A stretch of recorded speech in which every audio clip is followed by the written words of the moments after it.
à force de ne pas comprendre, nombreux ont reçu les anges du Seigneur sans se rendre compte. Peut-être Ozali, un ange incarné dans ses corps, peut-être révérend Rick Mans, pasteur Thomas Majetre, peut-être un ange incarné dans cette chair humaine, Yopo Yebite. Tout ça la kake batang to sa koyoka malako na nzambe. Papa tango na yoki li lobo epa ya papa o azala ki mobange. Na koti na malembe na okaki motema pio. Po motema ezala ki na no moto. Motema ezala ki moto en tout cas portant la chair humaine. Na koki ko sala leste moto nga na yebite physiquement, ayi bisanga ke to zala ki ko zela yo. Mais ça c'est incompréhensible. Mais na kiti sa ki quand même motema na maloba o ya loba ki ete. Moto bo solo la ki na ekuna nde atindi ngai na yako ko zwa yo. Na yeko kota na pemi. Na katikati na butu aux alentours il y a 2 heures du matin na yoki moto moko azobenga ngai na litoi mosakoli telema na solola na yo abandeli mosakoli telema na solola na yo na situki na pongi na fungoli miso na tali na gauche pe na droite na monaki moto moko te na lobi nzambe na fukami neti Samuel soki olingi olobela ngai yo nazali koyoka yo papa na kangi miso bana na nzambe tango na kangi miso na bandi kobondela na salaki pas même 5 minutes na mabondeli na ngai kaka tata oyo ayaki kozwanga na re ye wana cette fois-ci nazomona ye na vision en priant tata oyo atelemi liboso na ngai alataki voile moko. Je dirais boubou parce que voile les alliés plus pour les femmes mariées. Alataki boubou moko ya pembe. Totoz. Merci beaucoup. Aïb singai telema ya katokende ezane loko moko sengeli na talisa yo. Na zongi lisusu sima pe na bandeli yango. 2020 otokoti. Ezali année moko très significatif. Tout ce qui était enfoui sous la terre Nzamba kolekana ko remonter yango à la surface. C'est une année oye kozala malheur pour certains et de bonheur pour les autres. Et Sambula moko oyo la vérité va triompher. Oyo makambo nyonso je le répète encore ezala ki akobatama kola kolekana ko matisango à la surface pe akotiango polele to tambola na bokebi. C'est une année na zopeta lisusu c'était kolandana na ndenge kola solo na ngai. Une année auto vivre l'accomplissement de certaines prophéties. Donc certaines prophéties, voire même apocalyptiques, et qu'on s'accélérer. Accomplissement nango et qu'on s'accélérer. Moko na moko atambola na bokebi. Kotele madabadi kotambola na papa oe. To combine sika moko c'était un terrain vague. Ayu singa itelema. Tala kuna liboso zo monani. Liboso ezalaki na kiyungulu moko ya monene. Kiyungulu c'est ça tami parce ok en français. Kiyungulu moko monene. Mais ce qui m'a surpris maman parce que c'est vous qui utilisez les kiyungulu pour na koyungola ba fufu na bino. Natali kiyungulu papa c'était métallique mais ezalaki suspendu dans les airs. Moko na moko ayoka parce que je pense que eloko nkola tali singai et ça hasardé. Pour Bible ça koloba on vous mesurera de la mesure dont vous serez servi et l'on vous jugera de la manière dont vous jugez. Voilà. Alors tango na moni kiyungulu eloko nini ezalaki likolo batunde bazalaki likolo. Tala kiyungulu monene mais c'était des êtres humains et bien nangai nde bazalaki likolo kiyungulu. Et du coup quand j'ai commencé à me poser des questions dans mon intérieur, na moni kiyungulu ane comme ça la mouvement mais suspendu dans les heures, muto tout ça qui a simba qui angwa zalaki te. Et zo ça la mouvement comme si bazo yungola. Alors na maduswana na se batu babandiko kokwe. Alors je me suis posé la question de savoir c'est quoi ce mystère bateau nyoso bazo koya bango moko. Et du coup mpaka oya zalaki nanga lobi bateau wana omoni baza kokoya. Ezali bateau baza komene vie na bango na masumo. Bazali kotambola en conformité na nzambe te. Bango wana ozomona baza kokoya. Kasi baoyo baza kotikala. Ezali baoyo baza kotambola kati na kobanga kombona na nzambe. Natala kilikolo natali na se. Je ne faisais que pleurer. Na le binkolo na yaki awa na mboka oyo pona banda ko vivre lisusu makambo boy. Papa, Dieu n'est pas injuste. Dieu est juste. Likolo pe na se koleka kasi onkola za kolobe koleka soki mokete tolongwa kine sikawana ayibsinga yaka toko ba mobembo na biso nyonso soki toza koloba yango c'est pour édifier nazo bandela lisusu le peuple de Dieu.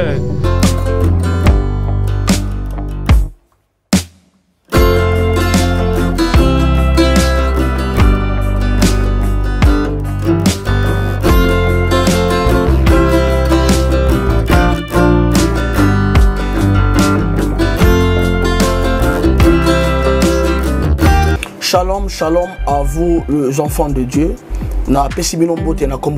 C'est bien moi votre frère, le pasteur Israël Nash. Je vous salue au nom de Jésus. Je suis précisément à Kinshasa. Naza responsable à Ophelina. Jésus est mon papa. Naye liboso na bino pour nous représenter bino bana o bozomo na bilili pe ba difficulté tozanango. Na bandaki musala o ça fait longtemps ya koboko la bana selon ainsi dit l'Éternel. Mais ba difficulté ezamingi, difficulté ya loyer parce que tozo foutela et puis difficulté au foot la bana minerval pour to chute au bandaki. To pesa qui avance mais tikali ndambo. Nazo banga ke bana oyo bakata classe bakoma nango na sukate. C'est pour cela Dieu m'a mis au cœur na lancé message oyo na batu nyonso ya motema malamu basunga bana oyo bozomona na bilili. Bana oyo bozomona na bilili ndambo na juna rompengaba, ndambo victoire, ndambo limité et puis ndambo l'état pesingai. Pona bande kolanga nyonso ba congolais bobi ba réalité nini to passer nango na mboka. Soki nga simple individu na ndimi kozwa bana oyo na bokola na ainsi dit l'Éternel. Soki l'état s'est décidé to mona suba fazer na zelate. C'est difficile ya osala ngonga moko. C'est pour ça na so lancer appel na bana nyonso nzambe pona classe ya bana oyo pona loyer na bango kolata pe kolia na bango. Na osenga na batu nyonso baza cœur sensible pe baza na motema bosunga ba sunga biso pe ba salisa biso. Toza na commune ya Kalamu quartier Kauka référence ya monene tukangami na université Kimbangiste avenue comme on a Marin numéro 16. Numéro de téléphone à biso pour na bato balingi ba contacter biso pour na ba détail mosusu eza plus 243 89 72 32 229. Zamba pambola bato nyonso yo ba ko assister biso.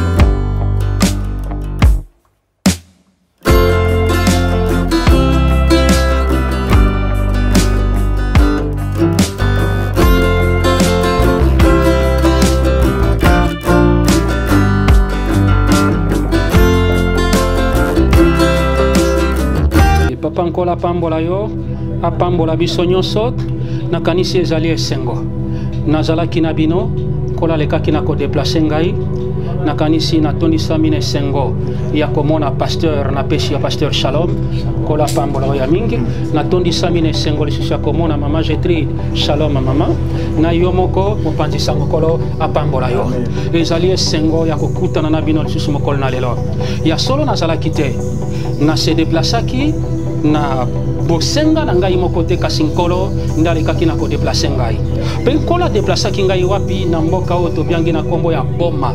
Boma, si je ne me trompe pas, c'est dans les Bas-Congo. C'est ça maman, je te dis parce que yo za mon Congo. Ok, c'est dans les Bas-Congo. Nkolo alekaki na kodeplace ngai kuna pona tina kasi yambo na kota sikoyo na pourquoi nkolo abengaki ngai kuna na sepeli mama bosunga ngai parce que ngai miso ezali mwa pasi ntotanga mokana na nzambe rapidement na livre na Daniel. En tout cas, comme moi, Moulili ezali na que maman yo posa na difficulté à miso, okoki ko sale la ta Bible ezana téléphone na yo, je pense que bana nzambe ba ko juger te po toza na Moulili. Tangela biso mokanda na Daniel chapitre 12 verset 1 à 4 et koleka na kosunga biso to kota na kati na message.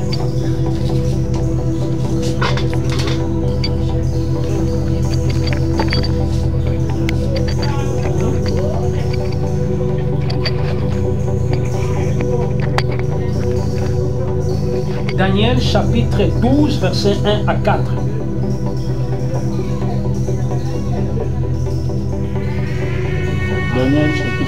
Daniel chapitre 12 verset 1 à 4.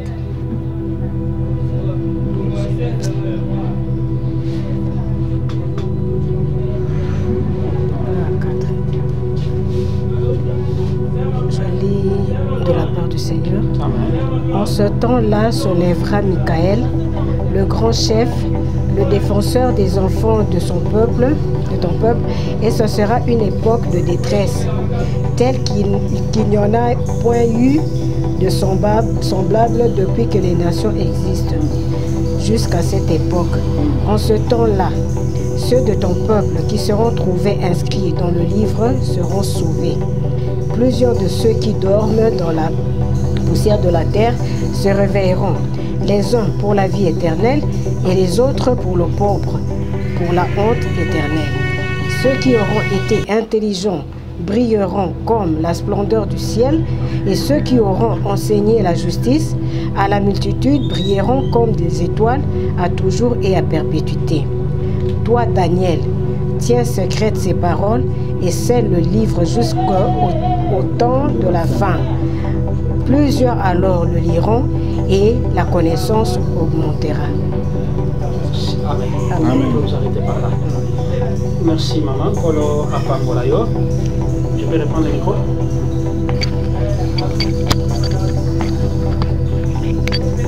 Merci. Merci papa, merci. Nakanisi Touti Bansoko Yoka, la lecture.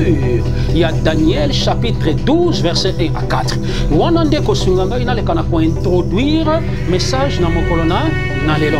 Nakanisi eloko na interpeller ngai. Pour référence wana papa na uti nango depuis na boma là où le Seigneur m'avait invité. Et je vous informe mbasali na nzambe, c'est ma toute première fois que ma kolona ngai enyatane sika na mabele wana. La référence a dit ceci, n'a qu'à quelques deux versets. En ces temps-là s'élèvera Michael. N'a qu'un verset 2. La plupart de ceux qui dorment sous la poussière de la terre se réveilleront. Certains pour la vie éternelle, d'autres pour l'opprobre ou la honte éternelle. Papa makamuna kuta na boma depuis que je suis né. Na tikala komona yango te. Makamuna kutani nango basali na nzambe na boma depuis que je suis né na mona yango te. Nakanisi lors d'une émission tozala ki na biso nesika oy. Na suka ya émission mama, na loba ki eloko moko ya motoya. Ete nazoloba mais nkola zotalisa ngai cimetière moko ezosala nini ezolenga.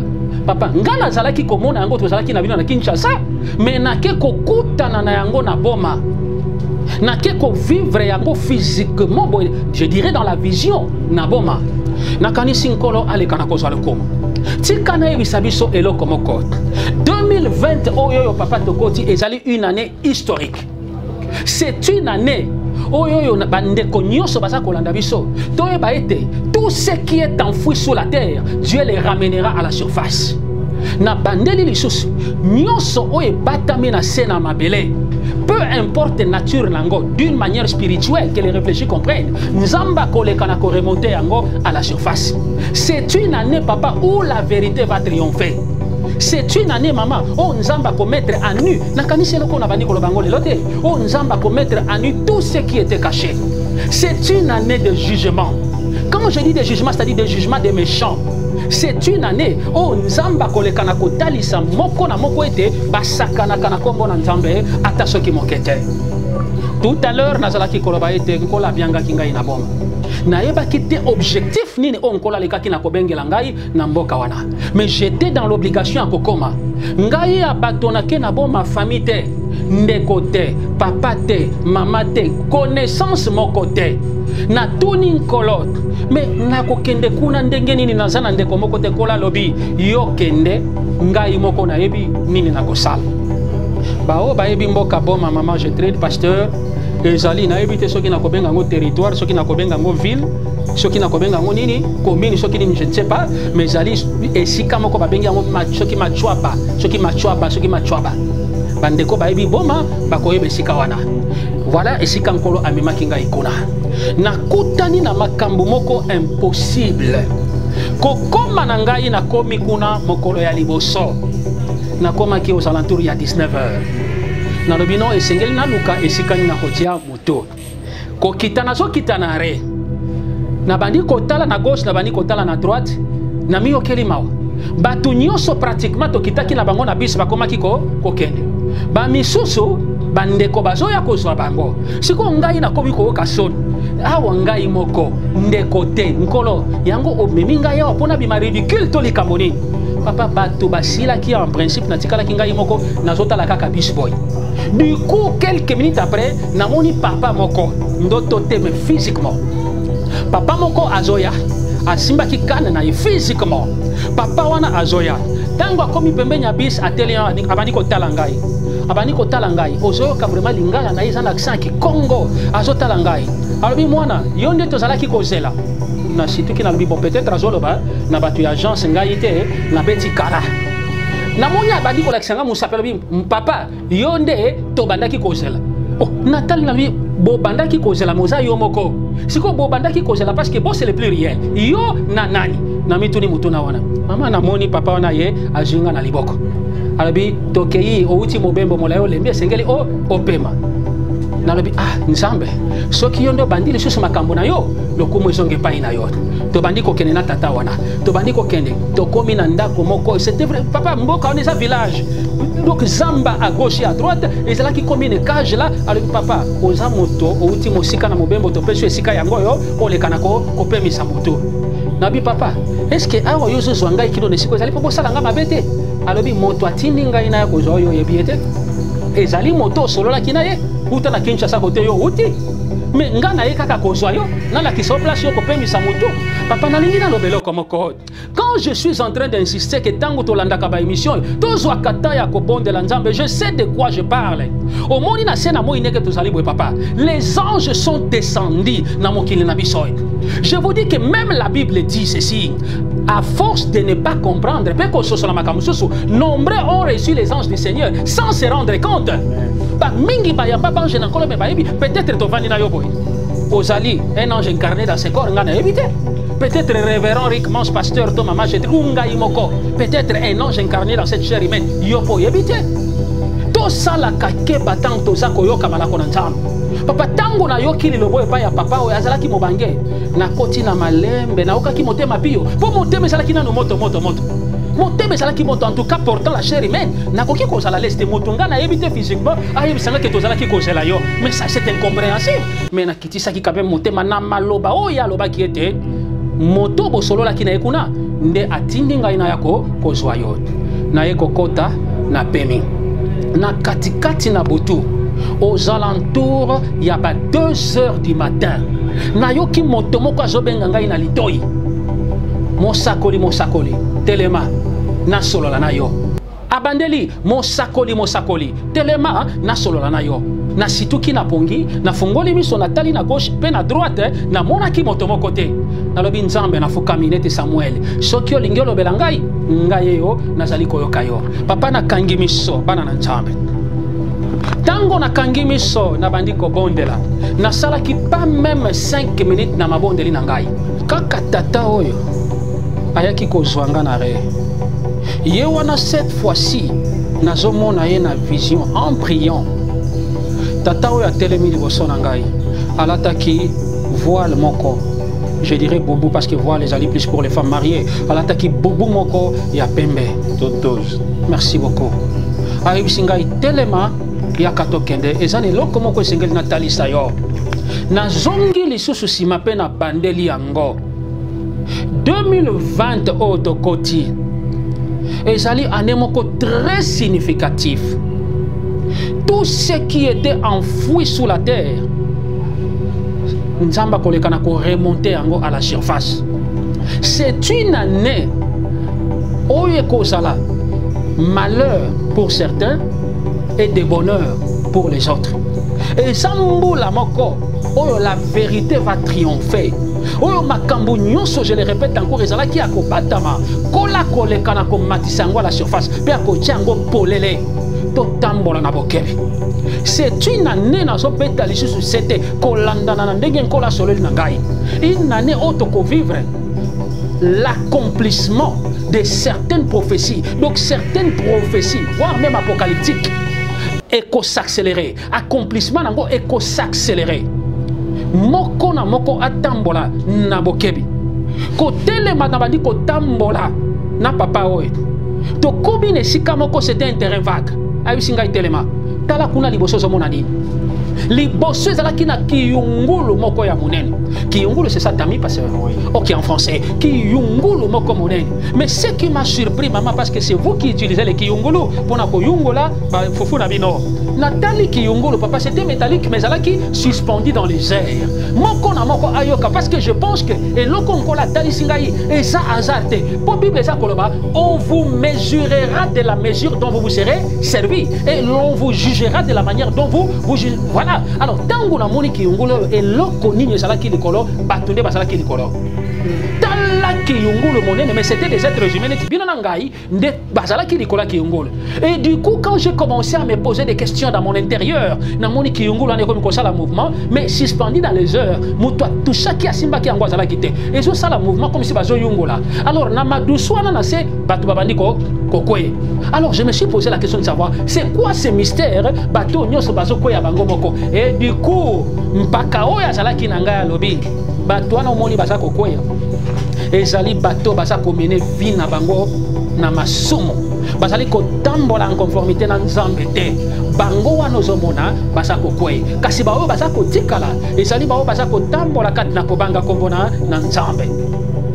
Natala ki likolo natali na se. Je ne faisais que pleurer. Na le binkolo. Na yaki awa na mboka oyo. Pona banda ko vivre lisusu makambo boy. Papa, Dieu n'est pas injuste. Dieu est juste. Likolo pe na se koleka. Kasi o nkola za kolobe koleka soki mokete. Tolongwa kine sikawana. Ayusinga yaka toko ba mobembo na biso. Nyoso soki toza koloba yango, c'est pour édifier nazo bandela lisusu le peuple de Dieu. Si papa na ko epso lokomoko. Oyebi biso nyoso peu importe la fonction toza ko exercer kat na lingomba, nous sommes enfants de Dieu. Biso nyoso toza banana na nzambe. Mais déjà, tango kiyungulu ezoningala, pe bato bazo koya. Yo moko allez s'y comprendre. Na ba oyo ba bianga maki basali na nzambe, na ba oyo bazali enfant de Dieu, na bato na masumu, bref ba oyo baza kotambola kati ya kobanga komo na nzambe te.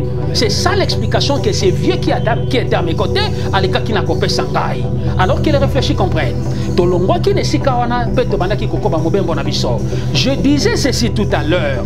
Ezali ma sapote, ce ne sont pas des aventures. Nous ne pouvons pas comme ça laisser nos occupations pour venir dire de n'importe quoi. Mais moko na moko tango za koyoka asala keba toyebi na revenaka mingi na lisolo wana ya riche na pauvre Lazare. Est-ce que n'est-ce pas le riche azala ki ko plaider pa ya père Abraham tinda ta moto moko ke de côté ya libota na ngai ba bongo la motema po bakuta ngai na pasi ya boete que les réfléchis comprennent.